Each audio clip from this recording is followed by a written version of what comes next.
Well, good evening, ladies and gentlemen, and welcome to Sundown. Hope you had a good day.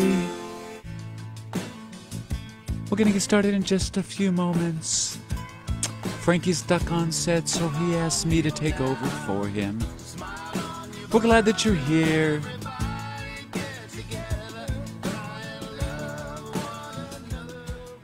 Glad that you're here.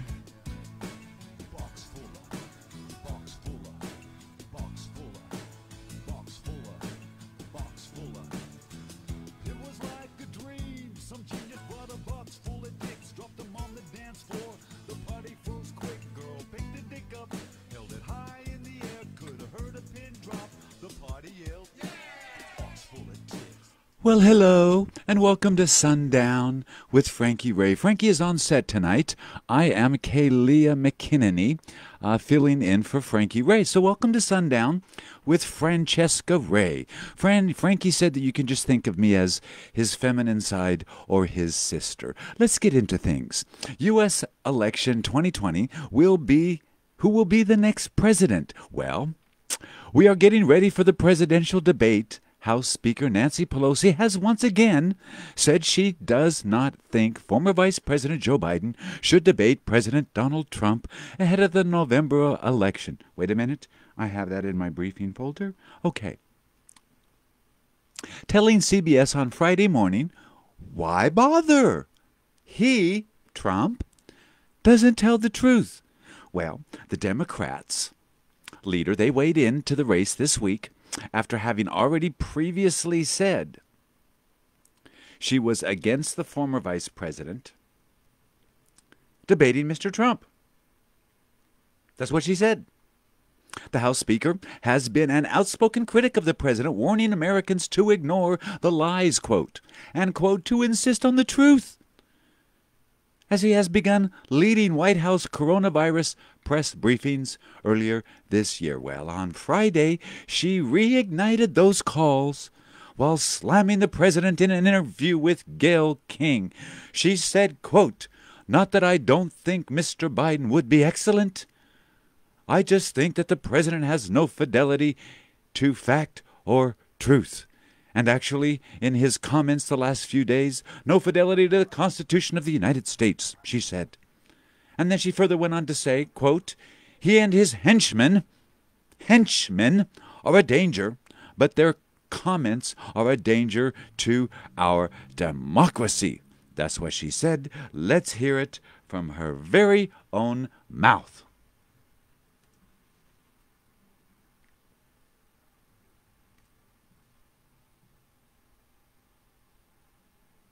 Tuesday is a big debate, the first debate between the two of them, between Joe Biden and Donald Trump. You had earlier suggested that you didn't think Biden should debate. Do you still feel that way? I do. Not that I don't think he'll be excellent. I just think that the president has no fidelity to fact or truth, and actually in his comments the last few days, no fidelity to the Constitution of the United States. He and his henchmen are a danger, with their comments, are a danger to our democracy. So I didn't want to give him, why bother? He doesn't tell the truth. He isn't committed to our Constitution. But Speaker Pelosi, that's what people say is the problem. Your language is, to some, is just as egregious as what they're saying by calling the president's people henchmen. Some could say that's just as insulting as what he's saying about you. No, well, I don't care what he says about me. Every knock from him is a boost for me. If he wants to help me raise money, he can keep knocking me. But I'm speaking truth. Our Constitution is at the mercy of people who have no allegiance to the Constitution of the United States. Tuesday is a big debate, the first. Thank you, Kalea. I appreciate it. Hey, everybody, it's Frankie. I just rolled in. It was quick. Nancy Pelosi, she's a piece of work, isn't she? Hope you guys had a great day. Welcome to Sundown. Appreciate it, Kalea. You can go back to Donald now. Yeah, you know what? Why don't we get together and do a little freaky thing? Because it is Friday night, and you can be my date. Hang around, smoke the bong. We'll be good. Trump doesn't need you. He can fuck it up all by himself. Just grab a seat, smoke the bong, pet the dog, let her hump your leg. Well, Nancy Pelosi has added, why bother? He doesn't tell the truth, as you heard. He isn't committed to our Constitution. The House Speaker has rejected the idea of the Democratic nominee taking on the president in a debate. As you remember saying in August during her weekly news conference that Mr. Biden should avoid attempts to legitimize Mr. Trump. Tonight we're going to talk about the upcoming debates and what both candidates need to do to win the White House. If you remember last month, Nancy Pelosi said, quote, "Don't tell anybody I told you this, especially don't tell Joe Biden. I don't think that there should be any debates, okay?" Quote, Miss Pelosi told the crowd of reporters. She said, quote, "I do not think that the President of the United States has comported himself in any way." What the hell does comported mean? That has any association with truth, evidence, data, and facts. Instead, Ms. Pelosi had suggested both candidates, quote, just take their own stage for any number of conversations on any subject.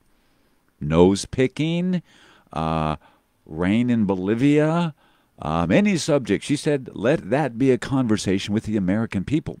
She said at the time, not an exercise in skullduggery. Love that word, skullduggery. So let's get into the up-and-coming elections or the up-and-coming debates. This year, U.S. presidential elections could come down to results in just a few key states. Can Joe Biden wrestle enough away to seize the presidency? Or will Donald Trump romp home to a second term? I got to stop this. It's over here driving me crazy.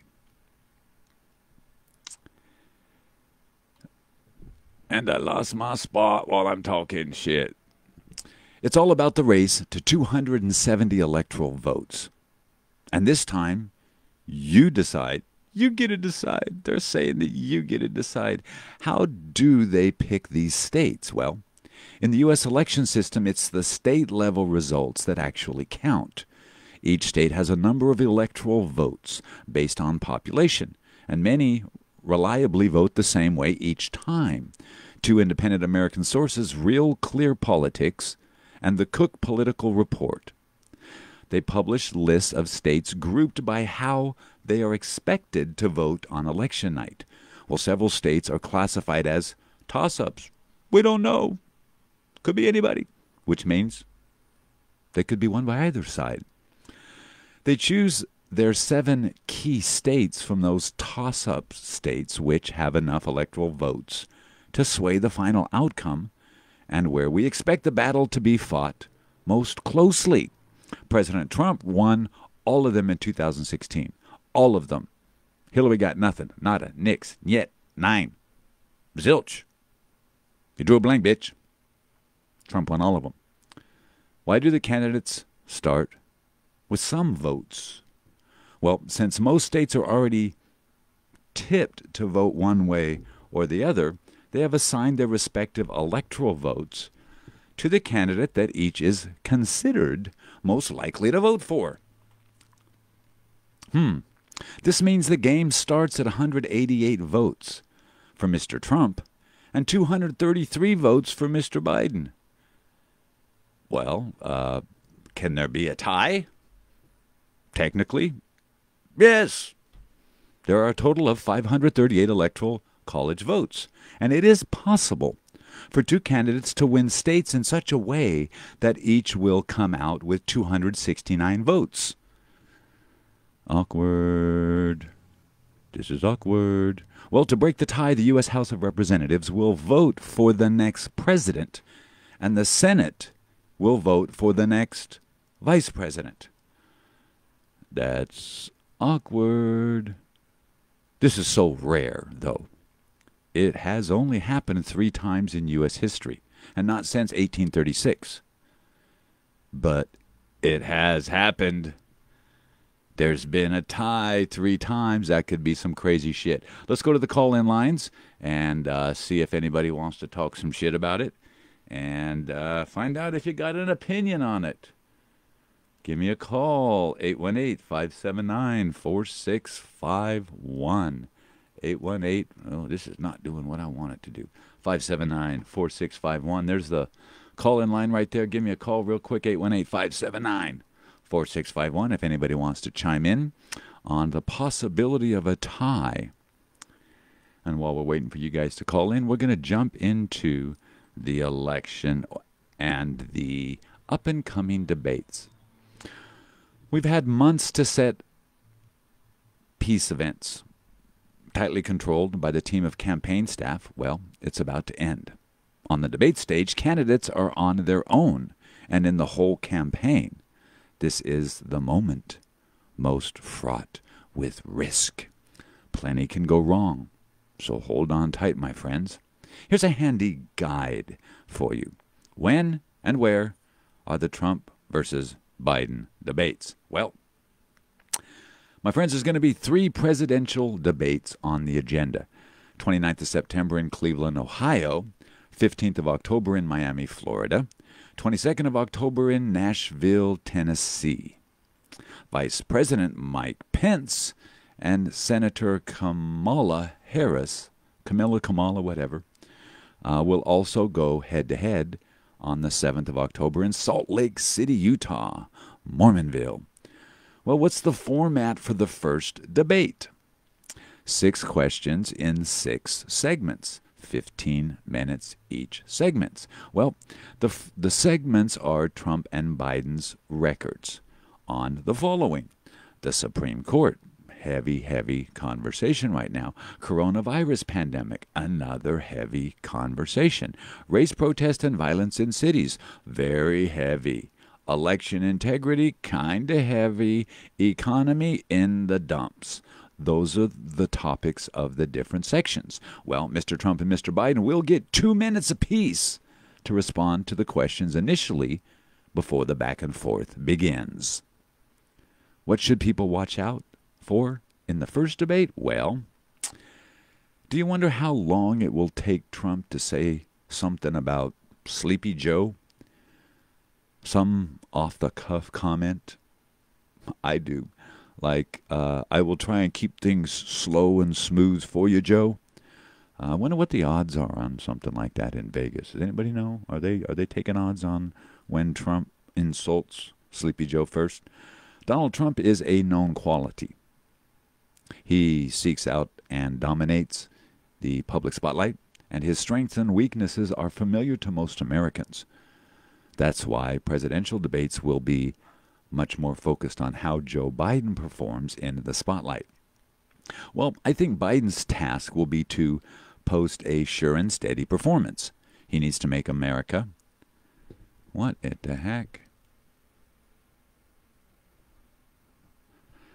He needs to make America at least enough. Someone's trying to call in while I'm doing my shit.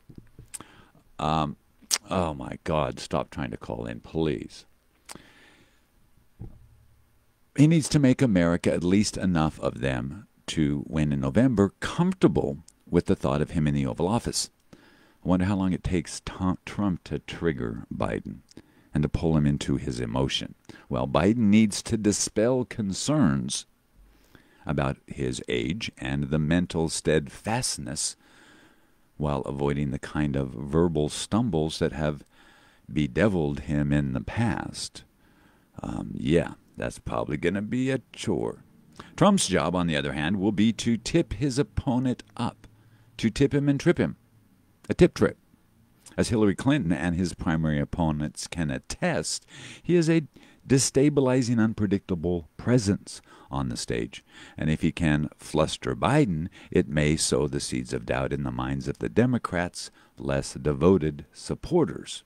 Well, while doing so, he will also have to prepare for Biden's counterattacks, including criticism about how he has handled the coronavirus pandemic, the economy, and the duties of the presidency. It has the makings of a raunchous encounter. It's going to be interesting, isn't it? And there could be fireworks from the moderator, right? Well, the first moderator is Fox News Sunday anchor Chris Wallace. A lot of people might think a Fox News anchor would give President Trump an easy ride, but this is no Sean Hannity. Quite the opposite. The president has endured many of the most awkward moments sitting across from Wallace, whose command of the detail is legendary. An interview in July went viral when Wallace told Mr. Trump he'd taken the same cognitive ability test the president touted, telling him it was not the hardest test. Mr. Trump, who typically favors Fox News, has dismissed Wallace as a wannabe of his father, Mike Wallace, who was an original reporter with CBS 60 Minutes, a registered Democrat. Wallace has said moderating debates is a serious business, as it helps millions of people decide who are going to be elected. Well, for the second debate, we'll have C-SPAN's political editor, Steve Scully, moderating. It's more of a town hall format, which means real people get to play a part too. Not fake people. Real people. Who could forget Ken Bone from 2016. Finally, NBC White House correspondent Kristen Welker will round out the debate season. USA Today Washington Bureau Chief Susan Page will tackle the one and only vice presidential debate. What happened to Joe Rogan? I wanted to see Joe Rogan in there. Joe would have been great. I'd have loved to have seen Joe. What do supporters say is the worst thing that can happen? We asked 2 voters what they thought. Trump supporter Mike Harlow, a 30-year-old writer, YouTuber in New York, says expectations are so incredibly low with Biden that he fears it'll look like a stellar performance if he is just able to speak and stand up straight. Can you imagine sending someone a text, hey, what's your opinion? Biden's showing is similarly a concern for Reem Sabah, a 24-year-old graduate student in Seattle. She says she's worried that the Democratic debate performance and policy plans may not translate to actual votes.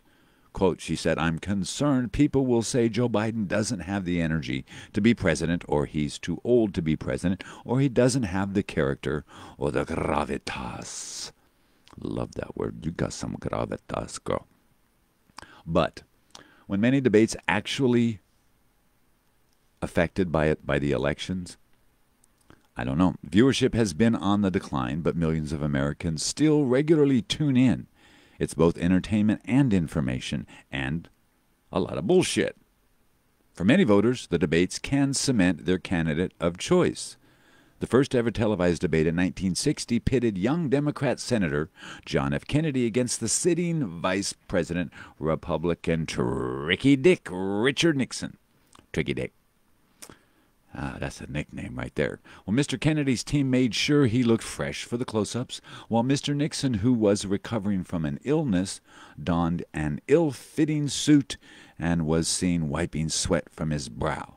The story goes that most of the 70 million TV viewers felt the youthful-looking Mr. Kennedy had won, while those who turned in solely on radio thought it was more the experienced Mr. Nixon. The power of TV. Mr. Kennedy did see a jump in the polls after the debates, even though he can't say for certain it was due to his small screen prowess. Oh, my prowess. The Republican challenger Ronald Reagan defeated President Jimmy Carter in their 1980 debate by keeping things short and sweet. To the point. Where Mr. Carter tried to highlight policy and history, Mr. Reagan used smooth one-liners to his advantage. He responded to one of Mr. Carter's lengthy criticisms by simply saying, well, there you go again, in that Reagan-esque voice. And everybody laughed. In 2000, Democratic candidate Al Gore debate performance against George W. Bush may have cost him the presidency because he had a lockbox. And his sighing and eye-rolling during his Republican counterparts' responses came across as condescending to many voters. And they basically made that into a Saturday Night Live skit. Nowadays, the internet is basically kick Aoki Frankie Ray. What's going on, George? How you doing, Beverly? What's going on? Good to see you guys.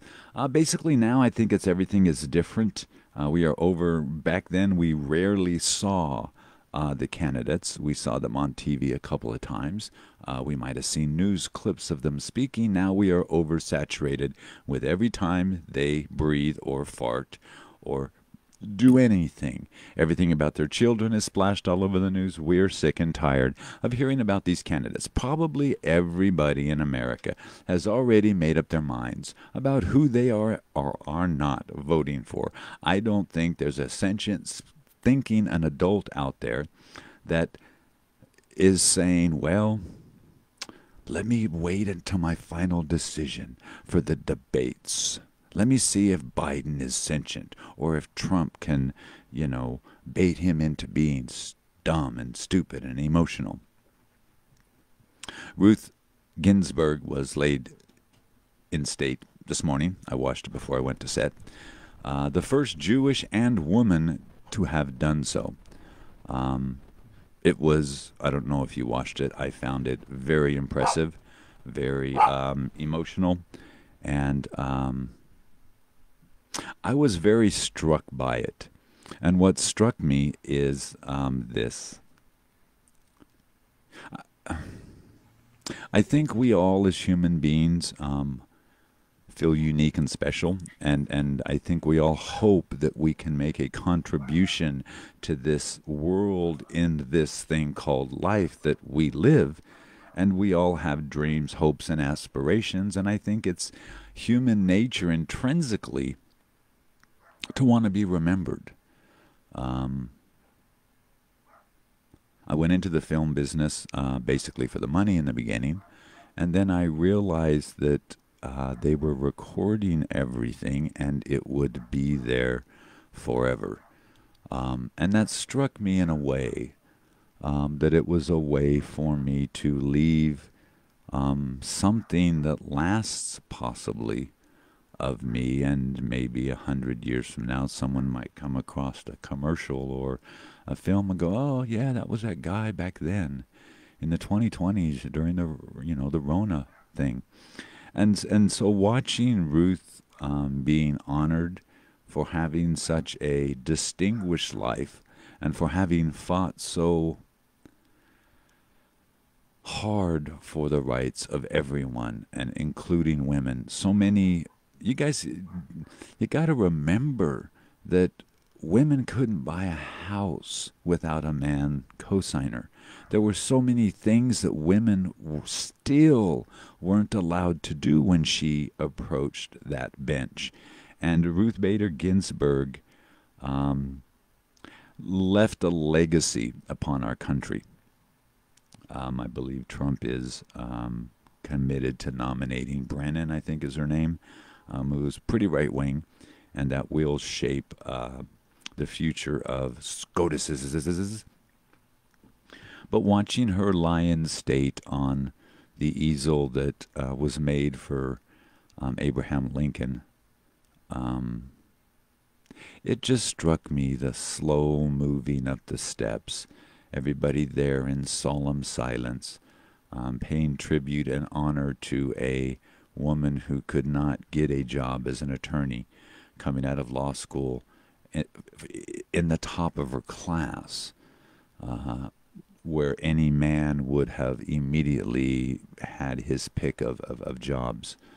The first Supreme Court justice that she applied to clerk for, from my understanding, denied her, saying he wasn't ready for a woman to be his clerk. So in watching it, it just, it struck a pain for me, for myself and the rest of us human beings that struggle to have a memorable, worthy life of being remembered by society. I found it profound, and I was humbled by it, and then I had to flee to go to set. Donald Trump and a peaceful transfer of power. Man, that was a weird statement. I mean, that just, even me, I give him a lot of tolerance in the way he says stuff. But what he said about that really struck me hard. I was like, whoa. I understand, for me, I think what he meant was that if there was compelling evidence that there was cheating, that he would contest it within the limits of the law. And I would assume that if he was soundly got his ass whooped by Joe Biden, if the vote was so overwhelmingly for Biden, that he would concede. I just don't think he best articulates what he means with what he says. Do you guys know, as of 2016, I think it's 675,000 people died of AIDS, primarily due to us having better prophylactics, condoms, that kind of thing. But a thought popped in my head today as I was filming and sitting on this horse-drawn carriage, and that's like 3 times as many people who have died for coronavirus, and we didn't shut down the world. They basically said, use protective sex. Put on a condom. Well, we've been putting on face condoms. We're all wearing face condoms now. And we're wearing hoodies, and we're washing all of our junk.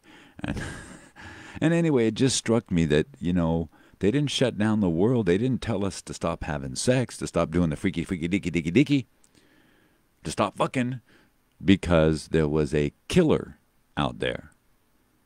They just said, put on a condom and go to work, and be careful who you stick your willy in, or who you let stick their willy in you.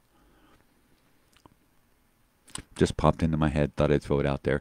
Let's bring up the call line. Love to hear from any of you that would like to come on and talk some shit. Give me a buzz, 818-579-4651, 818-579-4651 is the number. Here's a dime. Call me anytime. So,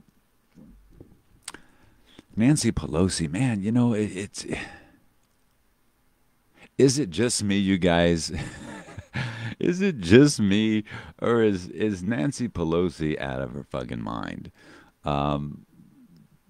She talks about Trump violating, exhibitions of his power, and then she says things like she said today. I won't let Biden debate him because I don't believe that he or his henchmen are telling the truth.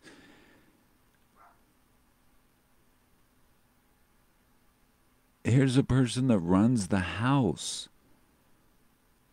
and she says, I don't believe someone's telling the truth, so I will decide whether the presidential candidate can speak with him in a public forum, which is tradition in our country. Who does Nancy Pelosi think she is? I just, the level that the BS is at with our politicians. One thing Trump has done is he has forced everybody to come down to his level, his way of communicating. Has he forced the playing field to lower itself, or has he only exposed all the things that people would think and say when the cameras weren't on, or wouldn't say to the constituents or the general public, but would say behind closed doors to each other? Did his way of doing it force everybody to poke their heads up out of the swamp and be noted for what they are? Because I know in Hollywood offices, the way they talk about people is very different than the way they talk about them in interviews. We parted on creative differences, meaning we didn't get along, thought he was an asshole. And I think America has held our politicians and our preachers and our, quote, leaders up on a pedestal that they are not flawed human beings, that they always say everything correctly. Well, they have teleprompters and they have speechwriters. These are not words that are coming out of their minds most of the time. They are carefully contrived pieces of information linked together to lead us down a certain thought process, as I do with the typing up of the show and the teleprompter that I use. They are coming out of my mind. I don't have a staff of writers. I just have my little self and stuff that I research and so on and so forth. But still, it is rehearsed, and I sit here and I run it and I run it and I run it so that there's a modicum of smoothness, and it hopefully comes across that way. And I think possibly, and maybe some of you could chime in on the thought, is the best thing that Trump did being a president is expose our fellow politicians for what they truly are and how they really think. Because the way Joe Biden behaved on camera when asked that question about his son the other day, when the jury, or when they investigated and they re-released the report, and the reporter asked him, he started to go down a road of a response, and then he just had a fucking meltdown. I don't want to talk about it. I don't want to talk about it. It's about him. And for me, those are windows into the individual's true nature. Chinese believe we have three hearts. The hearts that we show friends and family, the heart that we show the general public, which are very different ways of us behaving, and then the third heart, the heart that nobody sees, our true heart. Well, politicians are just human beings also, and they are highly flawed. They are vying for powerful seats and money and influence. It's an ego thing. It's a power thing. Somebody give me a call. George Mathis, give me a call, 818-579-4651. Maybe Beverly Mayfield will give us a call, 818-579-4651. Man, my voice is awfully gravelly today. It was interesting being back on a set today. Haven't been in front of a camera in that regard in 6 months. And not that I was nervous, because I don't get nervous. I've been doing this 25 years. But as I had posted online, when you spend 25 years developing a craft and a skill set, but you haven't used it in half a year, like any other craft or skill set, it can become rusty. And I was just, curious as I approached set how it would feel to be, back in that slot with the camera locked in on you and everyone stopped in that focal point. And then as I did the first take, and the director looks at me and the producer looks at me, and they're like, yeah. And it reminded me, as I put in my post, I'm fucking good at this shit. I need to make more money. Somebody give me a call, 818-579-4651. You know the number. Call it. Beverly, I'd love to hear from you, sweetie. I'm doing a half-an-hour show this evening. One, because I'm very tired. I got up very early and have to be on set again very early. I just wanted to touch base with you guys here at the end of the week. We have the debate starting next Tuesday, and it's going to be interesting. I don't think, as I said, I don't really feel that anybody is going to be swayed in regards to their vote by what they hear in the debate starting Tuesday and coming up the next couple of months. I don't think if Joe Biden got up there and went, Thursday morning, my house looked blue, macaroni cheese, live, Frankie Ray, and had a complete meltdown and stumbled. Ron Paul had a stroke today. And, for me, it's a concern when our politicians get older, because they get older. Our minds start to wane. They become a little bit more rigid in our thinking. We become pretty polarized as we get older sometimes. But they're going to be interesting debates, and I feel that most of America and the world is just going to tune in for the drama. Will Trump get Biden to lose his cool? Your nap's over, AJ? Why don't you give me a call, AJ? You know the number, 818-579-4651. 4651. AJ was in the middle of his nap and he heard my voice and he started dreaming about Frankie Ray. Well, AJ, you missed it. I was wearing a wig and I was Trump's liaison lady that does all his reporting for him. And I was hot. It was sexy. I used a lady's voice. Today, AJ, we were talking about the up-and-coming debates and what each of the candidates need to do and establish in order to do well in these debates. And that's what we've been talking about. We talked about Nancy Pelosi, being Nancy Pelosi, and all of that. You know, it's Bill Elliott said another reason for term limits. I hope they're not boring, AJ, the debates, because it's not going to change anyone's mind. Everyone's already made up their mind. If you haven't made up your mind by now, you're a fucking idiot, and you shouldn't be voting. I think there should be an intelligence test assigned to voting, like you have to take a driver's test to say that you know the rules of the road and you can handle a vehicle. You can see, and you can handle the vehicle.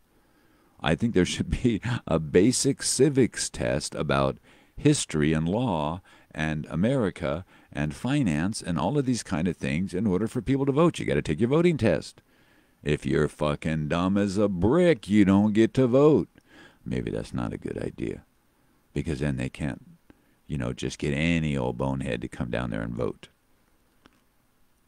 I think, as Bill Elliott said, I think it's high time. And Trump may be the person to force it through. Term limits.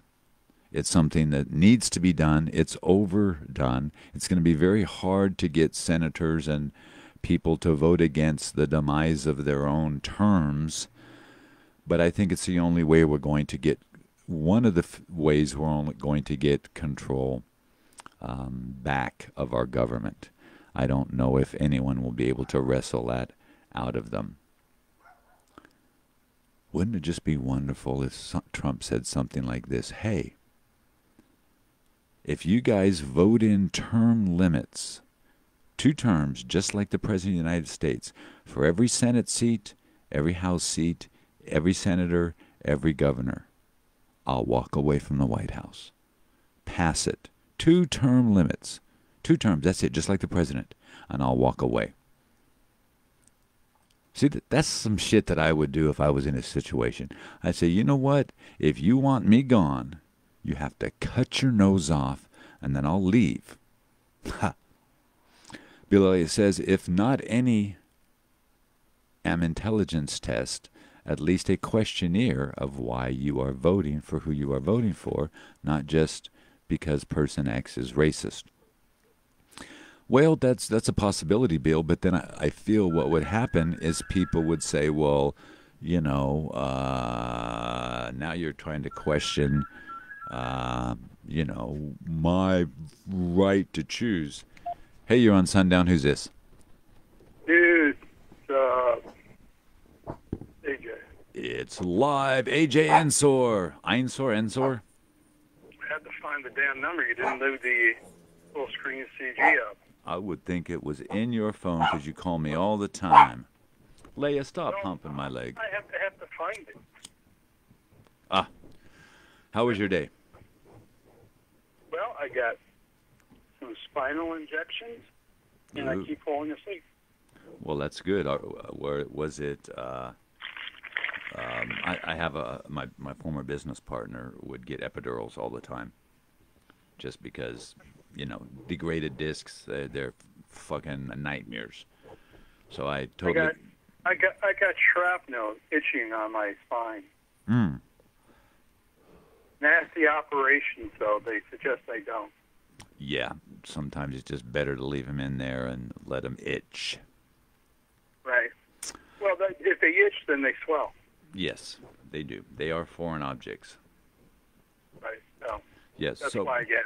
So AJ, from your point of view, I think you think I believe you, as you stated, they're going to be boring, the debates. there's just going to be conversation, okay? Conversation number one, Trump is bad, bad, bad. Really, really, really bad, bad, bad. Very, very, very. He's truly bad. And then he's truly evil, okay? That's conversation number one. Now, there are going to be all kinds of questions surrounding that one issue, but there's only going to be one side, and that's how bad Trump is. Now, do you think that they have prepared, I would think they have prepared traps for Biden? Okay, I am bad. Could you please define bad, and by whose standards? No, because that's an open question. In a debate, you only have leading questions. You're not entitled to anything else. If you have an open question, your opposition can stomp on you. This is true.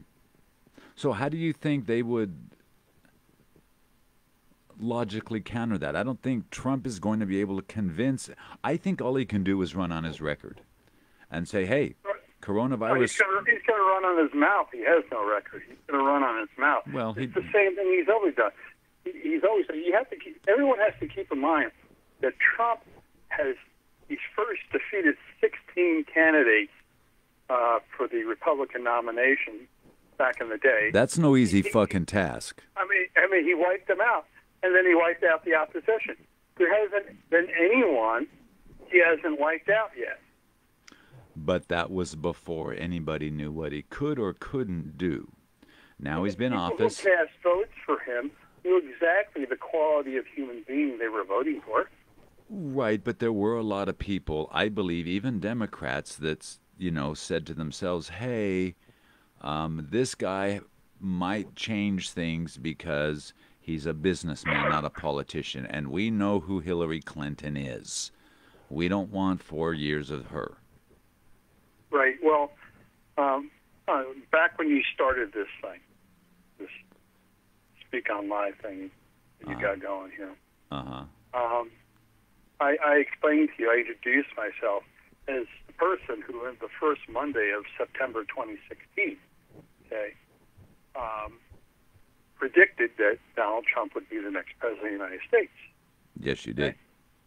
My scenario is not the scenario that played out, though. My scenario was based on the fact that he was going to win Wisconsin. There's only four or six votes in Wisconsin. I don't know, I forget which. So he was going. How could this little state make such a impact? And the answer was, it was enough to cause a tie within the Electoral College. Correct. So that nobody would get a majority. Correct. What I could not predict, or any other statistician or analyst or you or anybody because it's never happened before, would be, and I'm just going to leave the example of Michigan, okay? 190,000 people walk into to cast their votes, and they cast votes for everything but President of the United States. They leave it blank. We call that a protest vote. Right. But I don't know any scenario where the protest vote anywhere in this country went above 1.3%.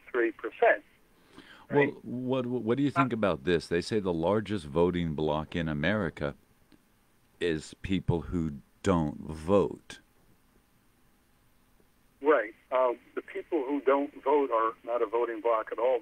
The people who hold the majority are individuals over the age of 50. Right, but what I'm saying, and the statistics in that regard are the largest percentage of voters are people who don't vote. So if they can get people to vote, that's going to skew everything. Of course, not everybody's going to vote. Right. Some people just... You have to give them something to vote for. Which bad guy do you like? The orange-headed he-bitch or the guy who gets his kid rich? Right.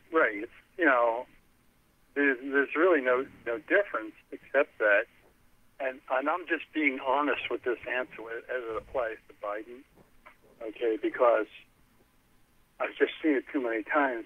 Biden walks and talks like a person who's on blood thinners. And someone who's entitled.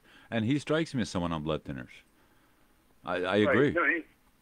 Right. No, that's in other words, he's got at least one or two stent in Sure. his heart already, Sure. keeping his arteries Well, alive. I think everybody on both sides, AJ, would concede that we're voting for Kamala Harris. We're not voting for Joe Biden. Even he said the Harris administration, and she said the Harris administration. Those weren't Freudian slips when both people do it. And she's on the wire tonight for supporting Black Lives Matter. Okay, Yes. Black Lives Matter is a socialist communist organization, not because I say so, not because of the conservatives or the conservative press out there says so, but because of the women in charge of the organization have identified themselves as socialist communist people. We understand. And Yes. she's supporting that. Marxist, self-admitted. Right. Socialist, communist, Marxist. Not only that, but it's a race-based organization. Yes, it is. We have to stop supporting racism in any and all forms that it comes in. Okay, you can't just look the other way when it seems politically correct. Would you say, AJ, that the Democrats in the last 3 years have taken a page out of Donald Trump's book from 2016 and did what he did, enraged the base with anti-Trump BS, and got them so enraged that they will vote for anybody that they put up just to get back at Trump, which is kind of what he did. He inflamed the base. You have to put it in perspective, okay? And the perspective when it comes to Trump is the political bomb. You know what a political bomb is? I think it's called Donald Trump. No, well, he just did it again. That's when he said about the transition when he was asked Right. the question, and He and the sucks the reporter air out of the repeated room, himself. and We'll see how it goes. Was his response? We'll see what happens yeah, when we get there. he drops okay? these bombs, and it sucks the air out of the room off of all of other issues. That's his modus operandi. That's right, and he controls the media with this bomb for at least the next 72 hours. And if there's a slow news cycle, he's got them for 5 or 7 days. Which amazes me, because you would think that they would have caught wind to that tactic. It's pretty basic. If you want to get someone off topic, insult them, throw something out there that infuriates them or makes them go, "What did you just say?" And they drop their train of thought and jump onto yours.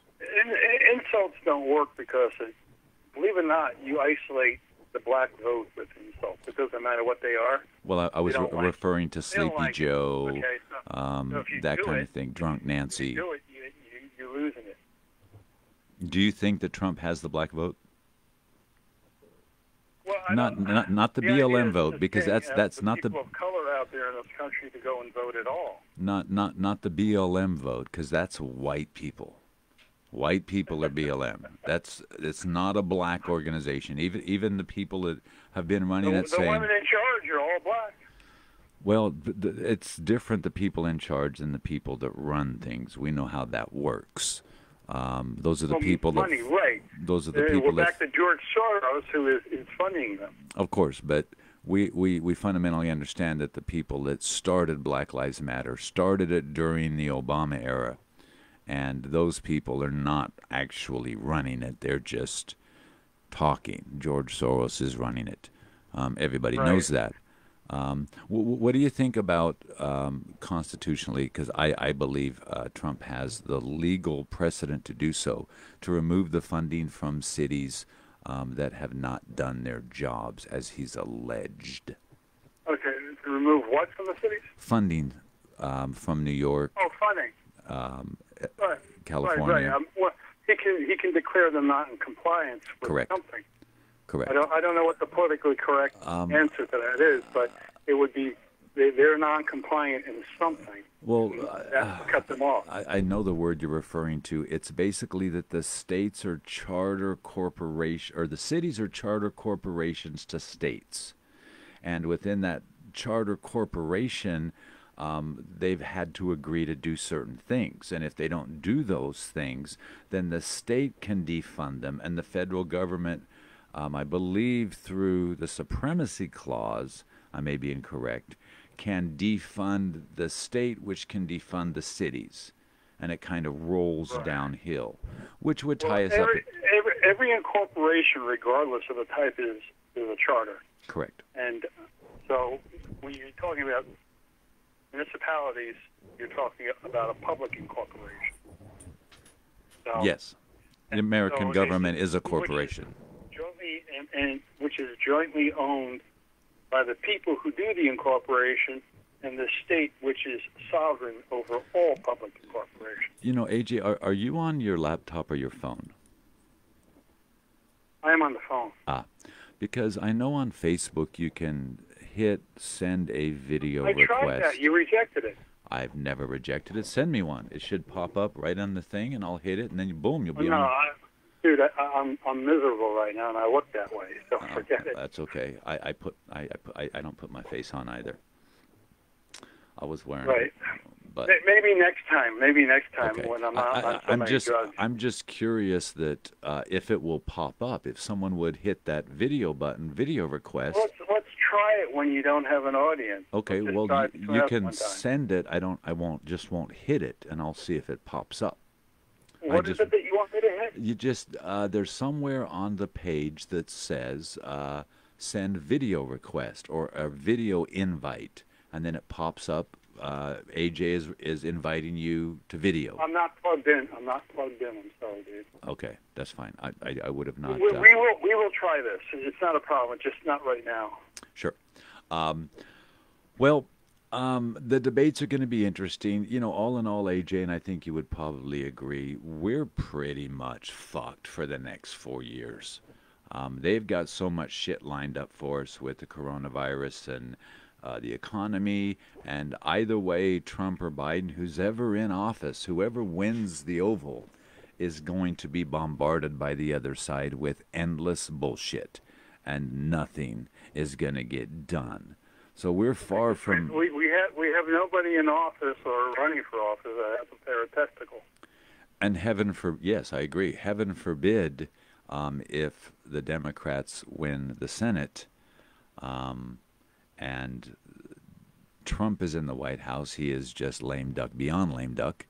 And if Biden wins, then nothing will get done from the conservative side. It will just be undue. I'm fairly certain our economy will crash. I'm fairly certain it will. And do you think there's enough fear in that, even within the Democratic Party and the Independent Party, that they will vote for Trump? I don't know, because even in the Democratic Party, there is a silent majority. Yes. And it's everyone else that keeps running their mouths. Yes. Making all the noise, getting all the attention. And you just don't know where that silent majority is going to go. They could go again to the protest vote. I mean, there's no way to tell. Or they could go to Trump. I would lean toward there's too much at stake now for people to, do the protest vote. That's not going to really accomplish anything. I would think they would say, you know what, I'm going to have to vote. The elderly people would do it. Well, they could, but it would. The elderly people certainly would. I voted for Forrest Gump in 2016. My conscience wouldn't let me vote for Clinton or Trump. You identify with. I understand these. Well, it's just my in good conscience, I couldn't vote for either of them. It was a protest vote. Both of these people. There's real actual danger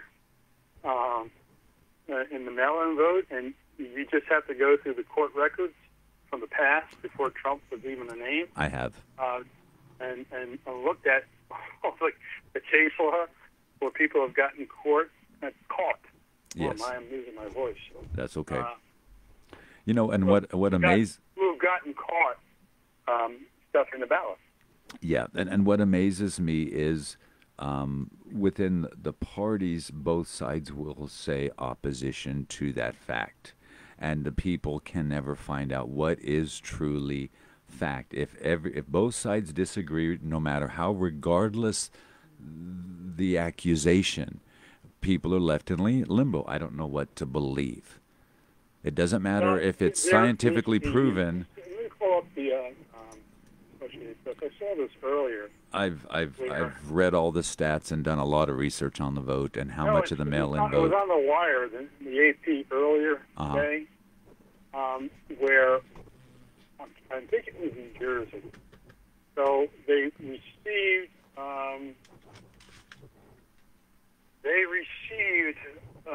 ballots from soldiers overseas in Afghanistan, Iraq, and Germany, etc. And they just tossed them out. Yeah. They just assume that they're for Trump. Yeah. But there was somebody in the office who saw this, okay, and was able to recover 6 of them and hold on to them, and they called the police. You know, I wonder if Trump is, I don't want to call it savvy enough. It would just be a political tactic. Savvy enough to set something up where they would just get a bunch of ballots and print them up and then put Trump on them and then have, have them dumped in a dumpster. And yeah, he's that smart. I think he's that shrewd. And it's okay, Luke. Those are the kind of people he hires, particularly when it comes to lawyers, but he is not one of them. Yeah. Can we just touch on something that's a sidebar? Sure. It's political, but sure. I mean, just give it 3 minutes. I'm going to go. Throw it out there. I'm putting up the article for anybody to read. This is the Attorney General of the state of New York. Right. And the headline is, the New York Police Department should stop making traffic stops. And I'm reading this. Who put this moron in charge? I just don't understand that.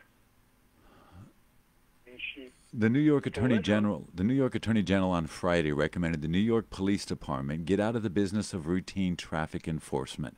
A radical change, she said, would prevent encounters like one last year in the Bronx that escalated quickly and ended with an officer fatally shooting a motorist. Attorney General Letitia James, who acts as a special prosecutor appointed to investigate certain police killings, argued that traffic stops for minor infractions often end in violence, and that Alan Felitz's death last October, after he was pulled over for a seatbelt violation, further underscores the need for change. We vote these fucking people in. Hey, we're going to stop traffic stops because people might be dickheads and we might have to kill them. But it used to be that you had something like a seatbelt. Right. Had to be incidental to a moving violation. Right. And but I think the flaw is that they made that a moving violation. You know, or they made somebody talking on the phone a moving violation. Right. It just feels like to me, AJ, and I think a lot of America feels the same way in this regard. It feels that if no matter what is going on, the politicians are saying, okay, let's just change it because we don't like it or it's not giving us the response that we want. If all the people in Seattle say, fuck the police, then we'll just defund them. Do whatever the crowd wants. Do whatever the crowd says. And nobody has any balls, because if they do, the cancel culture... Attorney General from Kentucky showed some balls. He's a black guy, too. I mean, he got up there in front of the whole world, and he backed his police officers. He did indeed. Attorney Generals are supposed to. He did indeed. Okay? But the problem I think that everybody's running into is there's this cancel culture thing. The police shot somebody. He happened to be a black man. And now, I'm just saying in general, happened to be a black man. It doesn't matter what he was doing. Doesn't matter if he was committing a crime or reaching for a weapon. They shot a black man in the back. I'm just example. And now we have to protest, and you have to arrest the police. It doesn't matter if a court of law or the state attorney general found them to be innocent. An inquiry of their peers found them to be innocent. We're going to riot because we think the people... This is a grand jury. Right, even a grand jury. We think that there should have been a different outcome. There's no justice for Breonna Taylor because they killed her. She was living. They were under investigation for drug sales.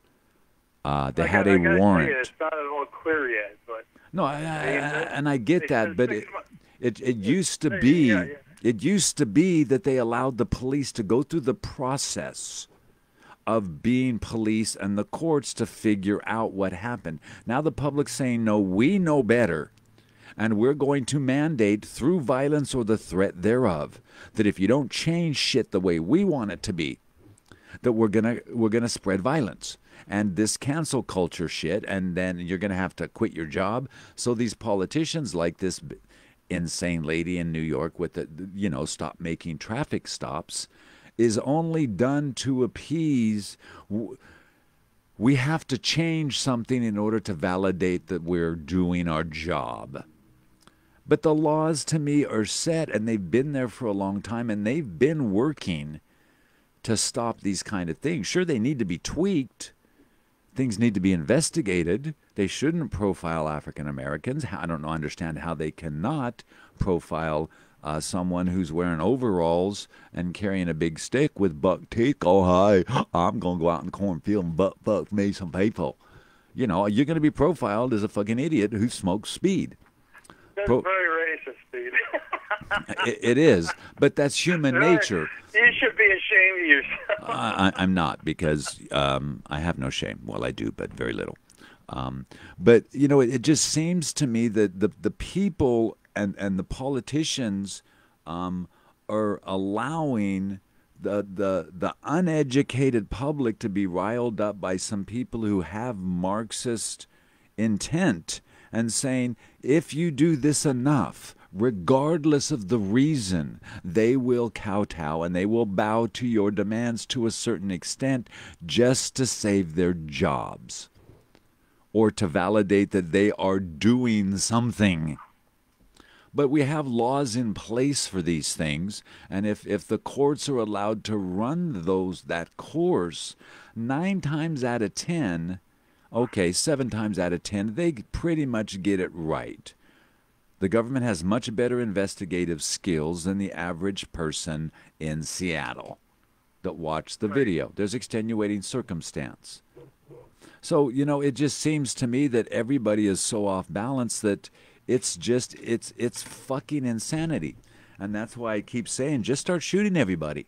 If they're out there and they break the law during a protest, shoot them in the fucking head. Most important, it's Trump's fault.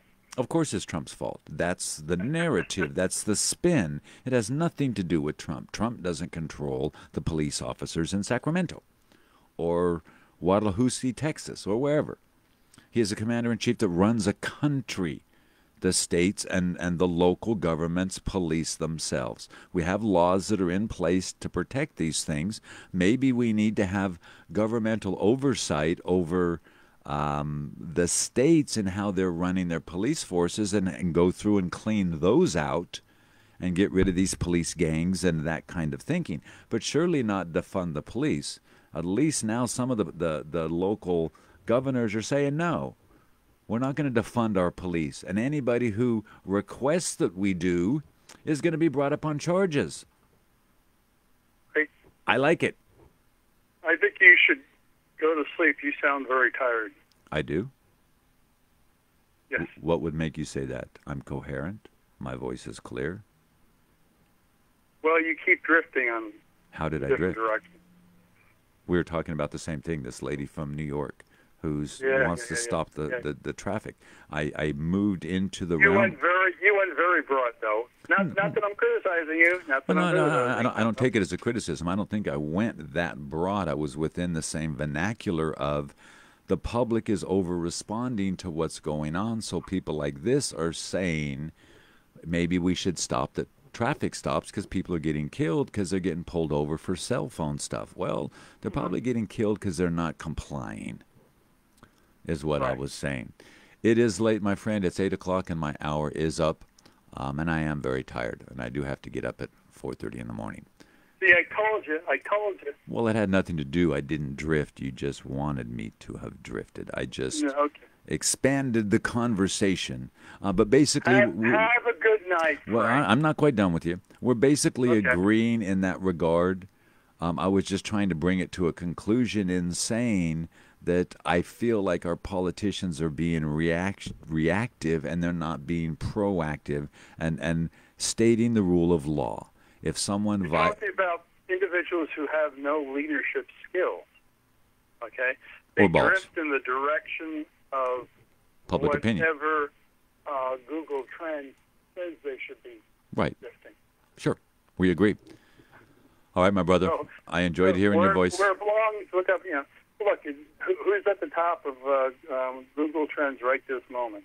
Ron Paul. Well, that's Ron Paul. Well, that's because he had a had a medical incident. He had a stroke on camera. Okay. And he basically started slurring his stuff, and they got him to the hospital, and he's good now. But case in point, our government's falling apart, and Ron Paul's stroke should have been a footnote. Now, but it's for the best interest of your community, Monday you should, before you go into the Tuesday competition, you should raise the topic of the Benadryl challenge. and explain that to your audience.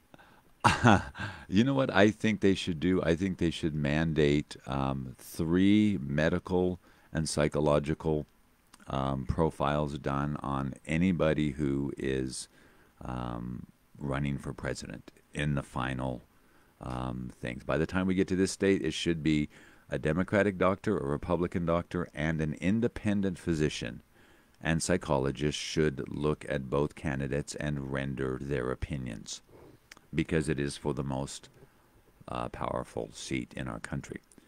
I'm going to let you go, my brother. I always enjoy your conversation. Thanks for your time. Have a good night. All right. I will see you Monday. Then it's debate. Bye-bye. So, my friend, I don't know if we accomplished anything this evening. We talked about some stuff.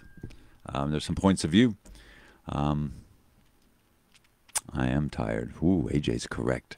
I hope you guys have a great weekend. I get to spend tomorrow filming again, Western. I got to work with some legendary cowboys and some incredible people and some other people that I've admired in the business, acting-wise, and have chatted with online regularly, but had never worked with. So got to work with her today, so that I can't really talk about who it is and all of that stuff, NDAs. But back at it tomorrow, and then I'm done. Sunday, surf is up. I know surf's up tomorrow, but I'm going to try and catch the end of it on Sunday. So you guys have a great weekend. Thank you for spending this time with me. I really wish the people that listen would call in and share their opinions, people like Bill and George and Beverly. Now, I do understand that not everybody likes to talk and speak publicly, and I do get that, and I understand that. But the more you do it, the better you get at it, and the more comfortable you get at it. So I will see you guys on Monday, and thank you very much for joining me this evening, and I hope you guys have a fabulous weekend. Go out and do something, enjoy life, kiss the people that are in your lives and tell them how much they mean to you. Live in the moment of each day this weekend. Maybe turn off the fucking TV, because ain't nothing good gonna happen between now and Monday. So maybe we should all just turn off our TVs and put our phones down for the weekend. Pretend they don't work, we didn't pay the bill. I'll see you guys Monday when the sun goes down. Why? Because you are so beautiful to me. I love you guys. Bye-bye. That's not the picture that I want. This is the picture that I want. You guys have a great night. We'll see you on the flip side of the weekend. Can't you see? You know, Tiffany, I think you come in at the very end, because I can see the analytics of when people pop in, just to go, have a good day. Great show, Frankie. Have a good time on set. I hope you had a good day, Tiffany. I love you, sweetie. Bye, AJ. Bye, Bill. I appreciate you guys. Bye, George. Can't you see